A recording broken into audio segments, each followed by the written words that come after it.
22장의 말씀을 함께 살펴봅니다.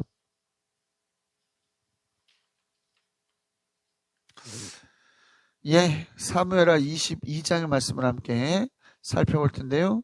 사무엘하 22장의 내용을 이렇게 보면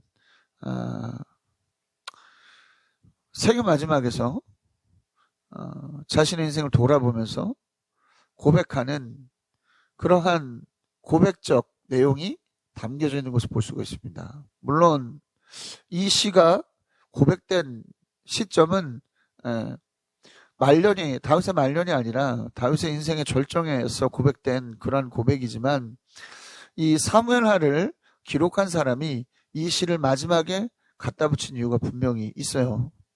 그 이유에 좀 초점을 맞추면서 다윗에게 있었던 그러한 일들, 또 다윗을 통해서 역사하셨던 하나님의 은혜, 우리 가운데 어떻게 일어나는가, 또 우리 가운데 하나님께서 어떻게 섭리하시는가를 또 볼 수가 있는 그런 부분이라고 할 수가 있겠습니다. 자, 전체적인 내용을 좀 살펴보죠. 전체적인 내용을 살펴보면서 이러한 부분들, 어떠한 부분들인가 깊이 좀 생각해 보겠습니다. 자, 첫 번째 단락입니다. 1절입니다. 1절. 승전가의 의미입니다. 승전가의 의미. 자, 1절을 보면 다윗이 원수의 손과 사울의 손에서 건져주셨을 때에 이 노래로 주님께 아뢰다라고 하는 내용이 나오죠. 그러니까 이 시가 고백된 것은 현 시점, 그러니까 우리가 이야기가 계속적으로 진행돼 왔던 그 시점이 아니라 훨씬 이전에, 그러니까 길보아 전투로 인해서 사울이 패배하고 또 다윗이 이스라엘과 유다의 왕으로 세워지고 또 블레셋을 비롯한 모든 나라들을 평정했을 때, 그러니까 인생의 가장 황금기, 인생의 가장 절정에서 고백된 시였다라는 것이죠. 자, 그러면 왜 이 시의 내용이 지금 나왔을까요? 왜 지금 나왔을까? 그냥 당시에 나왔던, 그냥 당시에 모든 일들이 이루어졌을 때 다윗의 승전가라고 해서 딱 이렇게 나왔으면 됐을 텐데 왜 그때는 이 시가 나오지 않고 다윗의 인생의 말년을 향해 가는 이 시점에서 이 시가 나왔을까?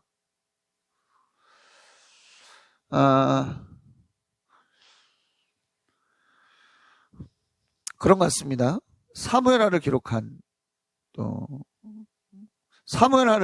사람, 또 사무엘하를 기록하는 도구로서 세워졌던 사람이 볼 때 다윗의 인생의 마지막에서 이 시가 드러나야 적절할 것 같다라고 하는 그러한 감동을 받은 것이죠. 그러한 영감을 받은 것이죠. 그럼 왜 이러한 영감을 받았을까? 여러분, 우리가 인생의 마지막 지점에서 그들의 인생 속에서 우리의 인생 속에서 역사하셨던 하나님의 은혜를 생각하는 것은 어떻게 보면 당연하겠죠. 그러니까 결론적인 부분인 거예요. 내 인생의 결론을 이렇게 가만히 생각해 보니까 뭐였다? 하나님의 은혜였다. 가만히 이렇게 인생들 돌아보니까 나의 승리가 아니라 하나님의 승리였구나. 이런 부분들이 깨달아졌기 때문에 이 내용이 지금 상황에 나왔다는 것이죠. 자, 여러분, 중요한 포인트입니다. 우리는 지나가 봐야 하나님의 뜻을 알 수 있을 때가 많아요. 지나가 봐야 하나님께서 하셨구나, 이것이 하나님의 승리구나 깨달아질 때가 많단 말이죠. 그 지나갔다는 게 뭡니까? 그 과정 속에서 이루어지는 모든 것들을 견뎌냈다. 또 모든 것들 속에서 승리했다라고 하는 그것을 의미하는 거 아니겠습니까? 지금 우리가 그 과정 속에 있다고 저는 생각합니다.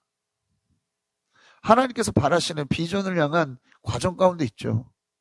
지나갔을 때 지금 이 시간이 지금은 너무나 힘들고 어려운 지금 광야의 시간이지만 지나가 보면 반드시 이 속에서도 하나님께서 우리를 승리하게 하셨고 이 상황 속에서도 하나님께서 우리와 함께 하셨구나라고 하는 것들을 고백하게 될 것이다. 바라기는 이러한 은혜를 경험하는 여러분들 되시기를 바라겠고요. 이런 은혜 속에서 하나님에 대한 확고한 확신을 가지신 여러분들 되시기를 그리스도 이름으로 강력히 축원합니다. 자, 다음 단락이에요. 2에서 51절 승전가입니다. 승전가의 내용입니다. 자, 본격적으로 시의 내용을 좀 살펴보죠. 예. 이 시의 내용을 보면 결국에는 하나님을 찬양하는 건데, 다윗의 삶 속에서 어떻게 하나님께서 역사하셨는가, 그 역사하신 하나님에 대한 찬양을 구체적으로 하고 있는 것을 볼 수 있어요. 여러분, 그렇습니다. 하나님을 찬양한다는 거, 하나님 앞에 감사한다는 것은 막연한 게 아닙니다. 예, 아주 구체적인 일이에요. 예, 이렇게 구체적으로 고백할 수 있는 이유는 뭘까?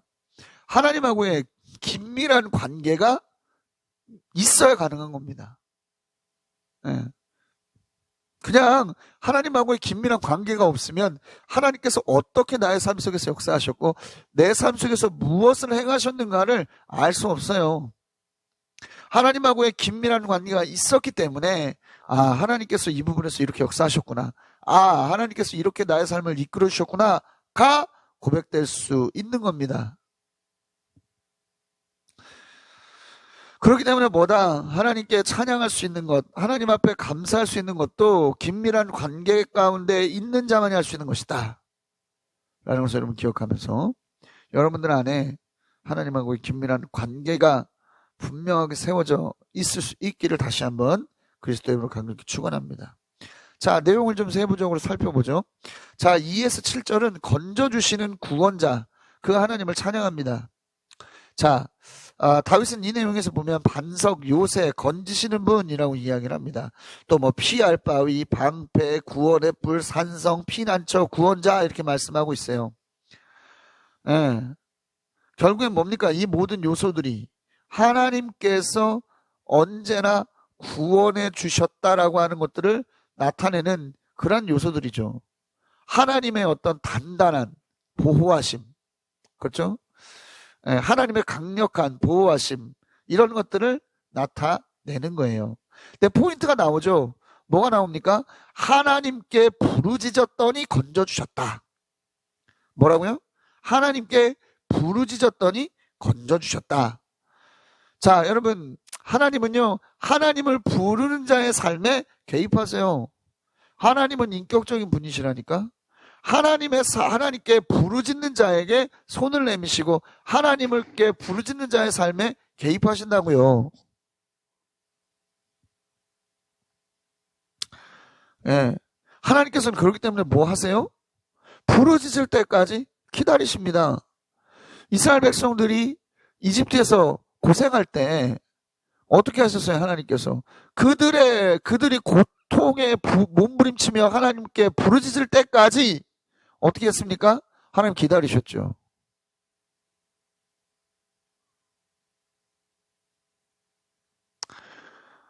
또 보십시오. 사사기에도 보세요. 이방의 이방의 어떤 권력자들에게 압제받아서 하나님께 고통을 호소할 때, 부르짖을 때까지 어떻게 하셨습니까? 사사를 세우는 일을 중지하시고 기다리셨다는 거예요.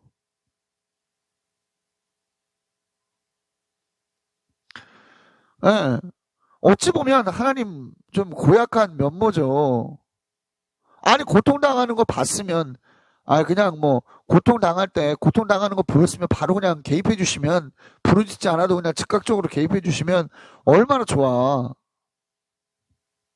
하지만 하나님께서는 부르짖을 때까지 기다리신다고요. 우리의 인생의 상황에서도 마찬가지입니다. 하나님은 우리의 인생에서요, 우리가 하나님 인생에서 당하는 여러 가지 어려움과 고통 속에서 우리를 내버려 두시는 것 같죠?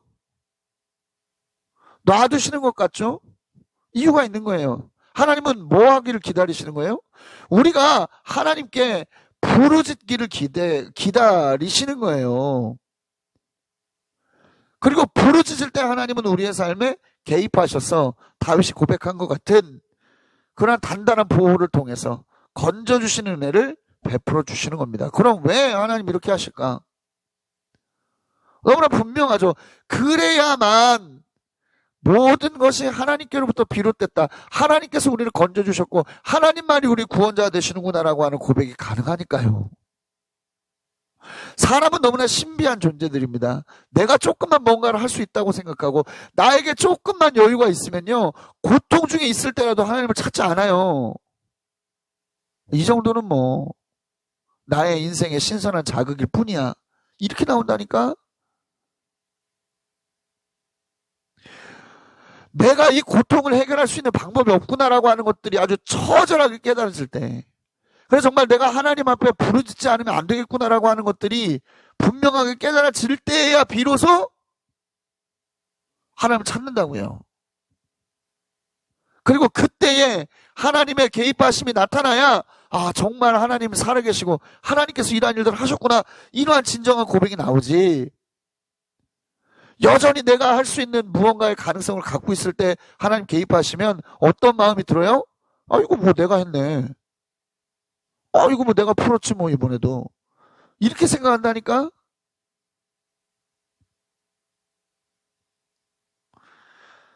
그게 우리 어떻게 해야 되는 거예요, 여러분? 고통 속에서 부르짖는 사람이 돼야 됩니다. 하나님만이 유일한 해결이시구나, 우리를 구원해 주시는 구원자시구나라는 것들이요, 우리의 머릿속에, 우리의 마음속에 분명하게 새겨져 있으면 고통의 기운이 몰려올 때부터 부르짖습니다. 내가 고통의 문 앞에 서 있었을 때부터 하나님께 부르짖어요.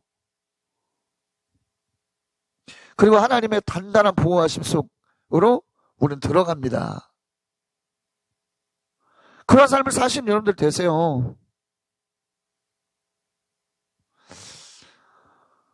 예. 하나님밖에는 답이 없잖아.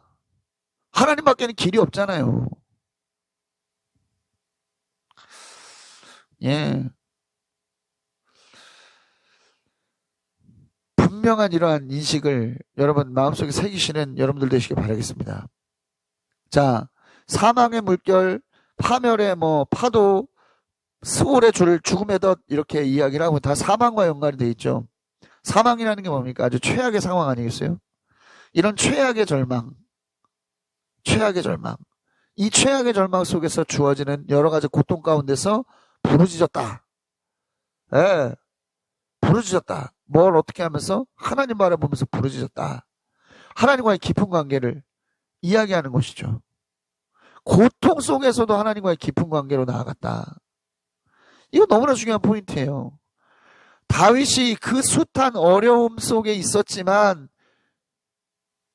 결국에 그의 인생이 승리한 인생으로 끝날 수 있었던 것은요, 고통 속에서도 하나님과의 깊은 관계로 나아갔던 그의 삶의 태도에서 있습니다. 그의 삶의 태도에 있어요. 우리는 조금만 힘들면 하나님 앞에 나아가기를 멈추고 조금만 어려우면 하나님께 부르짖는 것을 멈추죠. 그게 아니다라는 거예요.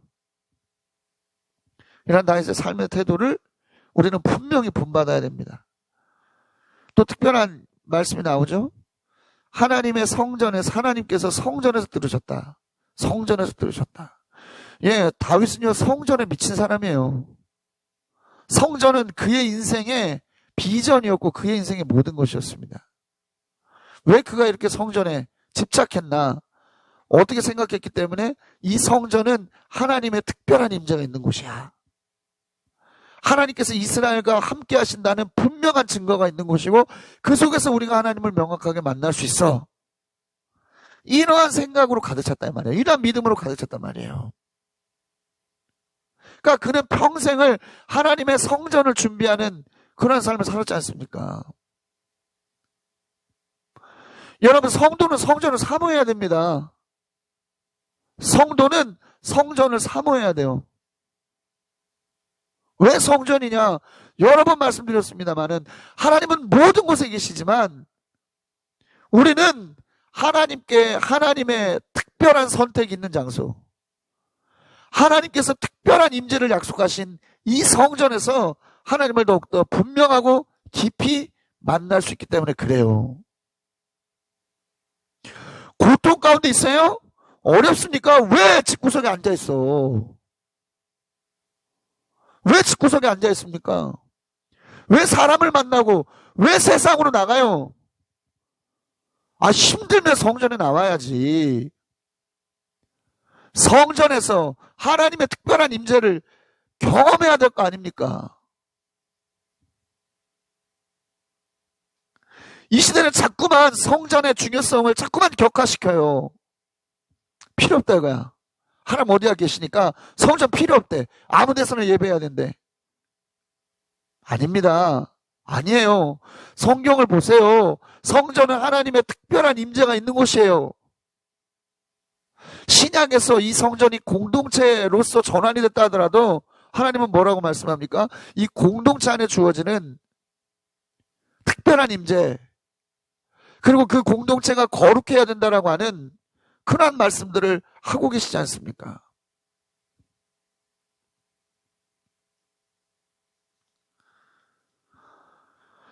예, 지금 이 시대에서도 수많은 하나님의 능력을 경험하는 성도들, 교회들 보십시오. 성전을 사모하지 않는 교회가 없어. 성전을 사모하지 않는 성도들이 없어요. 사랑하는 여러분, 성전을 사모하시는 여러분들 되십시오. 성전을 사랑하고 성전을 사모해야지. 여러분, 분명히 말씀드립니다. 교회는 일을 하는 곳이 아닙니다. 일은 나중에 문제예요. 가장 중요한 문제는 뭐야? 하나님하고의 관계를 맺어가는 그러한 곳이 바로 성전이고, 그러한 곳이 바로 교회고, 교회 공동체가 해야 될 가장 우선적인 일이라는 거예요. 하나님과의 깊은 관계가 있는 자가 하나님의 구원을 경험할 수 있어요. 이러한 분명한 인식을 소유하시는 저 여러분들이 될 수 있기를 그리스도 이름으로 강력히 축원합니다. 8에서 16절을 보면 하나님의 권능을 찬양하고 있습니다. 예, 뭐 여러 가지 얘기가 나오죠. 뭐 하나님에 대해서 묘사하는데 뭐 하나님의 노하심이 뭐 땅을 꿈틀하게 하고 뭐 흔들고 산의 뿌리가 떨며 뒤틀리고 뭐 코에서 연기가 나고 뭐 그쵸? 불들이 뿜어내고 숯덩이들이 불꽃을 튀기면서 날아오고 뭐 하나님께서 하늘을 가르면서 내려오실 때 발 아래 뭐 짙은 구름이 깔리고 뭐 등등등등등등 이런 고백을 하고 있는데, 이 고백의 핵심은 이겁니다. 뭐냐면 하나님의 권능을 표현하는 거예요. 성경을 보면 하나님의 권능을 표현할 때 이런 식으로 이야기를 하죠. 우리가 계시록 살펴봤을 때 여러분 기억하실 거예요. 1장을 보면 하나님의 권능을 이런 식으로 표현하는 것을 우리가 본 바가 있죠. 자, 여러분, 하나님의 권능을 찬양하십시오. 하나님은요, 권능을 가지신 분이에요. 예, 하나님은 그저 그냥 토템 인형처럼 그냥 존재감으로 그냥 이렇게 우리의 그냥 어떤 머릿속에 있는 이미지나 우리가 가지고 있는 신념으로 그냥 우리를 편안하게 해주는 그런 존재가 아니라 하나님은 실제로 권능을 가지신 분이에요. 하나님은 무엇이든지 하실 수 있어요. 하나님은 무엇이든지 하실 수 있어. 이러한 권능을 신뢰하는 것 너무나 중요하죠. 왜요? 하나님의 권능을 우리가 신뢰할 수 있을 때 비로소 하나님을 의지할 수 있죠. 하나님의 권능을 신뢰하지 않는데 어떻게 의지해? 중요한 것은요, 하나님의 권능은 언제나 우리를 위해서 발휘된다는 겁니다. 우리를 도우시기 위해서, 우리가 더욱더 주님을 신뢰하게 하기 위해서, 주님의 권능을 통해서 우리가 확신과 위로를 얻게 하시기 위해서 주님은 언제나 우리를 위해서 그 권능을 발휘하신다는 거예요. 이런 하나님의 사랑의 마음 여러분 분명히 기억하시기 바라고, 하나님께서 가지고 계신 이런 권능을 분명하게 신뢰하신 여러분들 되시기 바랍니다. 그래야 하나님을 분명하게 의지할 수 있다라고 하는 것을 더불어 기억하시기 바라겠습니다.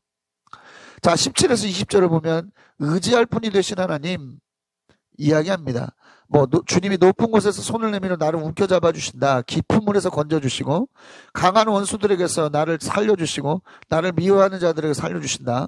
뭐 재난을 당할 때 덤벼듦, 뭐 하나님께서 의지할 분이 되어주시고 나를 좋아하시는 분이시기에 안전한 곳에서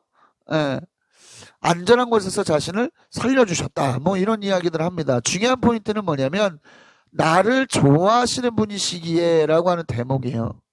하나님께서 의지할 분이 되실 수 있도록 자신을 내어주시고 자신의 권능을 발휘하시는 이유가 뭐다? 하나님께서 다윗을 사랑하셨기 때문에, 하나님께서 다윗을 좋아하셨기 때문이라는 것을 다윗은 알았다는 거예요. 예. 여러분, 그래요. 아무리 권능이 있어도요, 저 대상이 나를 사랑하는가, 나를 좋아하는가, 나에게 호감이 있는가, 이 확신이 없으면 나아갈 수 없습니다. 그렇잖아요. 그냥 무섭기만 한 대상이지, 두렵기만 한 대상이지, 나아가서 의지할 수 있는 대상일 수는 없는 거예요. 하나님은 권능이 넘치시는 분이고, 아주 그 어떤 것과도 비교할 수 없는 대단한 분이시고 위대한 분이시지만, 그분이 우리를 사랑하신다라고 하는 확신이 없으면 그분께 나아가기 참 어렵죠. 그런데 다행인 것은 뭐예요? 그분이 끊임없이 우리를 사랑하신다고 말씀하신다는 거예요. 그분이 끊임없이 우리 가운데 그분의 사랑을 드러내시고 나타내신다는 거예요. 그러니까 우리는 뭐예요? 사랑하는 그분의 품 안으로 나아갈 수 있는 것이고, 그분을 마음껏 의지할 수 있는 겁니다. 하나님의 사랑을 늘 경험하시는 여러분들 되시기 바라겠어요. 확신하시는 여러분들 되시기 바라겠습니다. 하나님의 사랑에 대한 확신이 없으면 나아갈 수 없음을 기억하시면서 분명한 이러한 사랑의 확신을 소유하시는 저와 여러분들이 될 수 있기를 그리스도 이름으로 강력히 축원합니다. 자, 21에서 28절입니다. 신실한 자를 신실하게 대하시는 하나님, 그 하나님을 찬양하죠. 자, 의롭게 산 이유로 상을 주신 하나님, 깨끗한 손을 보상하신 하나님, 하나님 스스로 하나님의 말씀을 지키시고 하나님하고의 관계를 지켰고, 스스로 하나님의 말씀을 지켰고 하나님과의 관계를 지켰고 스스로를 지켰다, 흠없이 죄짓고 살지 않도록 지켰다, 이런 고백들을 합니다. 예. 자, 여러분 중요한 포인트예요. 예, 중요한 포인트입니다. 하나님은 의롭게 산 자에게 뭘 주시는 분이에요? 상을 주시는 분이시다. 네, 상을 주시는 분이시다. 예, 하나님께서 의로운 자에게 주시는 상이란 뭐겠습니까? 예, 형통의 삶입니다. 형통한 삶. 여러분, 하나님 앞에 의로움을 지키려고 하는 몸부림이 그래서 중요한 거예요. 혹자는 말합니다. 그게 율법주의라고. 혹자는 말합니다. 그게 공로주의라고. 그게 정말 공로주의입니까? 율법주의요? 그렇지 않아요. 예. 그렇게 말하려면 어떤 부분들이 전제돼야 되냐면, 우리가 하나님하고의 관계를 맺어가는 존재라는 것들이 배제돼야 됩니다. 우상하고는 관계가 없잖아. 우상하고는 관계를 맺는 게 아니잖아요. 그냥 내가 일방적으로 뭔가 바라는 것들을 이루기 위해서 노력하는 것이지. 그래서 바라는 것들을 얻고자 하는 것이지, 저 우상이 나에게 뭘 원하고 내가 저 우상에게 뭘 내려놔야 되고, 이런 관계성이 있는 게 아니잖아. 그러나 하나님과 우리는 관계성이 있죠. 거룩하게 살아야 된다는 것은 하나님의 바람이고, 그 바람을 이루기 위해서 우리가 늘 우리 자신을 돌아보고 우리의 행동을 점검하고 그것을 위해서 몸부림치는 것이라면 그것은 율법주의가 아니죠. 그것은 공로주의가 아니죠.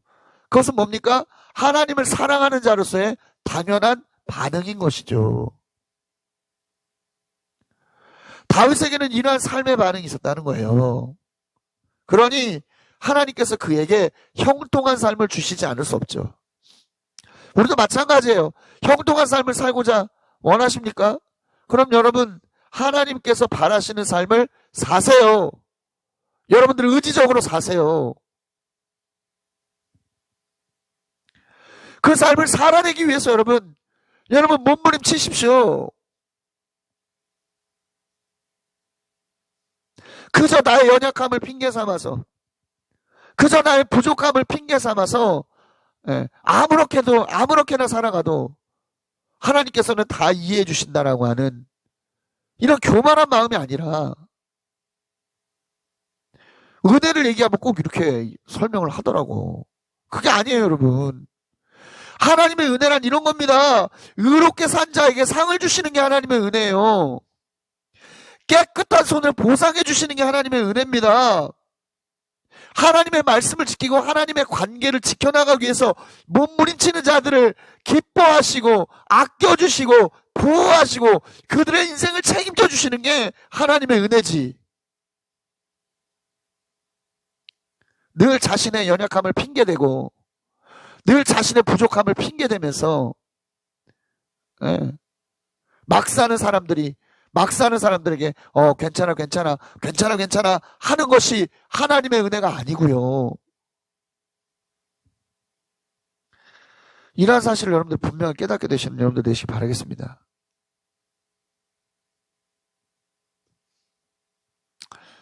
자, 하나님은 신실한 사람에게 주님의 신실하심으로 대하죠. 또 흠없는 사람에게 주님의 흠없음을 보이시고요. 깨끗한 사람에게 주님의 깨끗하심을 보이시고 간교한 자에게는 주님의 교묘하심을 보이십니다. 또 주님께서 불쌍한 백성을 구하여 주시고 교만한 사람을 낮추신다라고 말씀해요. 예, 그렇게 고백합니다. 자, 여러분, 하나님은 사람의 의도를 보시고 그 의도대로 행하세요. 이게 하나님의 공이죠. 하나님 앞에 신실한 마음으로 나오는 자에게 신실하게 대하시는 거, 하나님 앞에 교묘하고 교활한 마음으로 나오는 자들에게 하나님의 교묘하심을 보이는 것, 하나님은 사람의 의도를 보시고 그 의도대로 대해 주셔요. 이것이 하나님의 공이다. 그렇기 때문에 우리는 늘 점검해 봐야 됩니다. 우리가 하나님 앞에 지금 어떠한 마음으로 나가고 있는가. 하나님은 다 아시는 분이에요. 우리의 마음을 살피시는 분이야. 마음과 생각을 살피시는 분이라는 것을 늘 기억하시는 여러분들 되시기 바라겠습니다. 자, 29절에서 46절 말씀은 등불이 되신 하나님을 찬양하고 있어요. 자, 다윗은 함께 계시며 도와주신 하나님, 하나님께서 함께 계심으로 인해서 능력이 발휘된다고 고백합니다. 하나님은 우리를 도와주셔서 우리가 능력 있는 삶을 살도록 도와주세요. 하나님이 하시는 일은 또 완전하고 주님의 말씀은 신실하고 주님께 피하는 사람에게는 방패가 되어주신다라고 말씀하는데, 하나님은 완전하신 분이기 때문에 방패가 되시는 분이 가능하다. 또 하나님의 말씀은 반드시 이루어지는 것이기 때문에 하나님은 방패가 되어주실 수 있는 분이다 라고 고백하는 것이고요. 중요한 포인트는 뭐냐면 하나님 밖에는 무엇도 하나님이 될 수 없다라고 고백하죠. 예, 그건 무슨 말이에요? 하나님은 대체 불가의 존재라는 거예요. 주님밖에 그 누가 하나님이며 우리 하나님밖에 그 어느 누가 구원의 반석이냐 고백하는데, 이것은 뭐냐면 하나님은 대체 불가능한 존재시라는 거예요. 하나님을 대신할 수 있는 존재는 아무것도 없어. 내가 사랑하는 사람? 그것도 아니에요. 저는 우리 사모님을 엄청 사랑하고 저는 우리 자녀들을 너무나 사랑하지만 하나님보다 앞서진 않아요. 하나님보다 더 그 사랑에 앞설 수는 없는 거예요. 왜요? 하나님만이 대체 불가능한 존재이기 때문에. 하나님은 대체 불가능한 존재이기 때문에. 여러분 분명히 기억하십시오. 하나님께서 우리의 인생을 위해서 존재하시는 분이 아닙니다. 우리가 하나님을 위해서 존재하는 사람들이지. 그리고 하나님을 위해서 살아가는 사람들에게 하나님은 대체 불가능한 존재가 되어주신다 라는 것을 여러분 다시 한번 분명히 기억하십시오. 자, 하나님은 견고한 요새이시고 걷는 길을 안전하게 해주시고 발은 암사슴의 발처럼 튼튼하게 해주시고 높은 곳에 안전하게 세워주신다 말씀하죠. 자, 전투훈련 시키신 하나님이라고 하는 표현이 참 재밌어요. 나의 팔이 노쇠로 된 강한 활을 당긴다. 노쇠로 되면 어떻겠습니까? 이게 쇠인데 당기기 어렵겠죠. 정말 어렵겠지. 자, 하나님을 통해서 강해지는 하나님의 백성을 표현하죠. 하나님은 우리를 훈련하세요. 다윗을 그 어려움 가운데 던지신 이유는 뭐야? 강한 자가 되게 하기 위해서. 전투훈련에서 강한 군대로 서게 하기 위해서. 하나님은요, 하나님의 백성을 그래서 의도적으로 어려움에 던지십니다. 뭐 하려고? 전투훈련 시키시려고. 왜요? 우리 전쟁 중이잖아. 누구하고 전쟁 중? 마귀하고 전쟁 중 아닙니까? 이 전쟁에서 온전히 승리하도록 하기 위해서 어떻게 한다? 우리를 훈련을 시키신다. 그리고 이 훈련을 통해서 우리는 점점 강해지는 사람들이 될 수 있다라고 하는 것을 우리는 기억하시기 바라겠습니다. 자, 발걸음을 당당하게 내디딜 수 있도록 힘을 주시고 잘못 디디지 않게 지켜주신다 말씀합니다. 참 표현이 재밌어요. 예, 참 실제적인 우리의 삶에서 경험할 수 있는 실제적인 내용들을 이야기하죠. 또 그러면서 뭡니까? 원수들에 대한 이야기를 합니다. 원수들이 완전히 일어날 수 없게끔 패배를 맛보게 하나님 하신다 말씀하고, 또 그들을 산산이 부숴서 땅의 먼지처럼 길바닥의 진흙처럼 짓밟아 흩어버린다 말씀하는데, 이것은 뭡니까? 하나님의 완전한 승리를 의미하는 것이고, 그 하나님의 완전한 승리를 통해서 자신도 승리를 누린다라고 하는 것들을 이야기하고 있는 거죠. 자, 또 반역하는 백성에게서 구해주시고 지켜주셔서 문민족을 다스리게 하시고, 이방 사람들이 굽신거리고 소문 듣고도 복종하고 그들이 사기를 잃고 요새에서 떨면서 나온다. 이것도 역시 마찬가지로 완전한 승리에 대한 이야기를 하고 있는 겁니다. 여러분, 하나님 앞에 군사 훈련을 받고 나온 하나님의 백성이요, 완전한 승리를 이루게 되는 거예요. 우리가 지금 경험하고 있는 이 훈련의 과정은요, 그렇기 때문에 완전한 승리를 이루기 위한 너무나 중요한 과정이라는 것을 우리는 알아야만 한다. 바라기는 이 완전한 승리를 기대하는 저와 여러분들 되시기를 그리스도 이름으로 강력히 축원합니다. 자, 47에서 51절을 보면 살아계신 하나님을 찬양해요. 하나님께서 하신 일들을 다시 한번 고백하면서 감사와 찬양을 돌리죠. 자, 이런 포인트입니다. 또 포인트가 나오죠. 하나님은 손수 세우신 왕에게 큰 승리를 안겨주시는 분, 손수 기름 부어 세우신 다윗 왕과 그의 자손에게 한결같은 사랑을 영원 무궁하도록 베푸신 분이라고 고백한다는 점이에요. 자, 하나님은 자신이 왕으로 세워진 게 누구 때문이라고 이야기합니까? 하나님께서 하신 일이라고 말씀합니다. 하나님께서 세우셨기 때문에, 하나님의 손으로 세우셨기 때문에 자신이 이길 수 있었고, 또 이런 은혜를 받을 수 있었다라고, 누릴 수 있었다라고 고백하는 거예요. 여러분, 성도는 누가 세운 존재입니까? 하나님께서 불러 세운 존재들입니다. 그렇기 때문에 오늘 이 시에서 고백하고 있는 모든 은혜를 경험할 수 있는 자격이 있는 사람들이라는 거예요. 하나님께서는 성도들에게 영원 무궁한 은혜를 베푸시려고 합니다. 그것은 뭐죠? 하나님의 나라. 이 땅 가운데 완전히 임할 하나님의 나라를 통해서 그 일들을 행하시려고 한다는 거죠. 그러니 얼마나 이 성도로 세워졌다는 것이 의미 있는 것이고, 이 성도로 세워졌다는 것이 얼마나 가치 있는 일이에요? 그렇다면 여러분, 이 가치 있는 삶을 여러분 지키시는 여러분들 돼야지. 그에 합당한 삶을 살아가시는 여러분들이 돼야죠. 바라긴 이러한 삶을 살아가시는 저와 여러분들 되시길 바라겠습니다. 자, 오늘의 시편은 뭐였습니까? 오늘의 시편이란다. 자, 시편을 본 것 같아. 자, 오늘의 찬양은 뭐예요? 다윗의 인생을 정리하는 의미가 있었죠. 학자들은 이야기합니다. 후대에서 보충된 거다. 이거 당연하죠. 성경의 역사가 동시대 때 따라다니면서 기록된 역사가 아니라 그 사람의 인생을 나중에 그쵸? 후대에서 기록한 것이기 때문에 이거 후대에서 보충한 것이다 라는 것은 너무나 지극히 당연한 말이라고 할 수가 있어요. 자, 다윗의 인생을 정리하면서 볼 때 후대에서는 이렇게 생각했던 거죠. 사무엘하를 기록한 사람은 다윗의 인생을 정리하는 차원에서 볼 때 다윗의 이 고백이 참 이 인생을 잘 말해주는 그런 부분이다 라고 생각했기 때문에 여기다 붙여둔 거라는 것을 다시 한번 알 수가 있는 것이죠. 여러분, 우리의 인생은 어떻게 평가가 될까요? 나중에 우리의 인생은 나중에 어떻게 평가가 될까? 여러분 한번 생각해 보시길 바라겠어요. 바라기는 후대에 우리의 자녀들이죠. 우리의 자손들이 우리의 삶을 평가할 때 정말 저분은 하나님의 은혜로 승리하는 삶을 살았다 라고 하는 평가를 받게 되는 그러한 은혜를 경험하시길 바라겠습니다. 저분은 정말 천국 갔는지 의심스러워. 저분은 정말 어떻게 저렇게 살았나.